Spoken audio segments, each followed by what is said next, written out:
अरे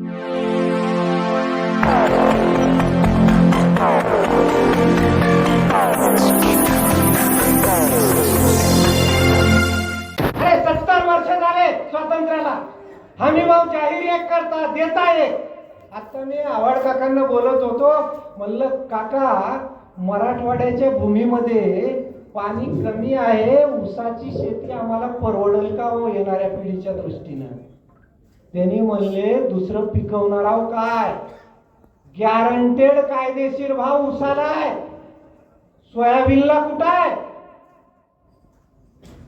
मला एक गोष्ट सांगा, आमच्या संतोष भाऊवर गेल्या वर्षी, भाऊ आपण बाजार समितीत गेलो होतो, त्या बाजार समितीतल्या व्यापाऱ्यांना जेव्हा कळालं भाई की सोयाबीनला हमी भाव दिल्याशिवाय संतोष भाऊ नागरगोजे आता विक्री होऊ देणार नाहीत, त्यावेळेस त्या हरामखोरांनी काही गुंड आपल्याच आडतीवरचे संतोष भाऊच्या आणि आमच्या भोवती तिथं हल्ला करायला पाठवले.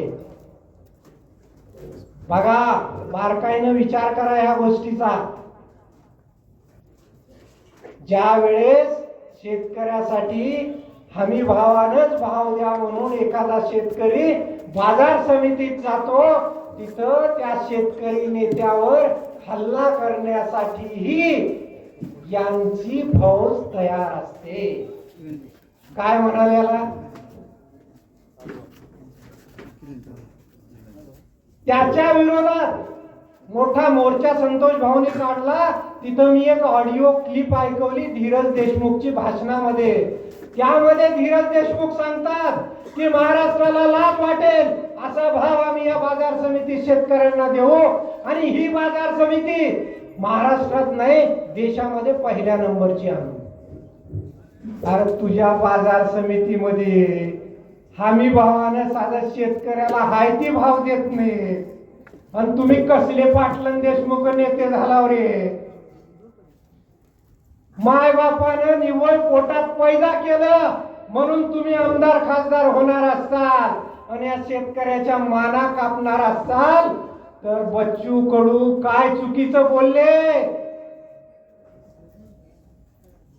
अरे क्रांती गरजेची आहे, आणि ही क्रांती भरल्या पेटी होत नाही म्हणून तुम्हाला रेशन दिलं जात आहे. क्रांती जर शेतकऱ्यासाठी करायची असेल तर संतोष भाऊ नागरगोजे सारख्या नेत्यांच्या पाठीमाग हातात दंडुका नाही शिवरायांच्या तलवारी घेऊन उभा राहा. नाहीतरी आत्महत्या चालूच आहेत की, नाहीतरी आत्महत्या चालू आहे. 7 लाख शेतकऱ्यांनी आत्महत्या केल्या. मराठवाड्यात लातूर जिल्हा पहिल्या दुसऱ्या नंबरला आत्महत्येत. आत्महत्या करण्याच्या अगोदर बच्चू कडू म्हणले की एखाद्या आमदाराला मारून मरा. अहो जेव्हा तुम्ही ह्यांच्या गळ्याला चाकू लावचाल ना, हे जे आमदार म्हणतोय नदी आणा म्हणाल, अरे शेतकरी एवढे येडे वाटलालेत का मंत्र्या तुला? शेतकऱ्याला किती वेळात काढला तुम्ही? आमदाराला वाटतंय शेतकऱ्याला नदी आणा म्हणून लागले. ह्यांच्या घरामध्ये तुमच्या नद्या सोडा. कशाच्या नद्या? खेटरा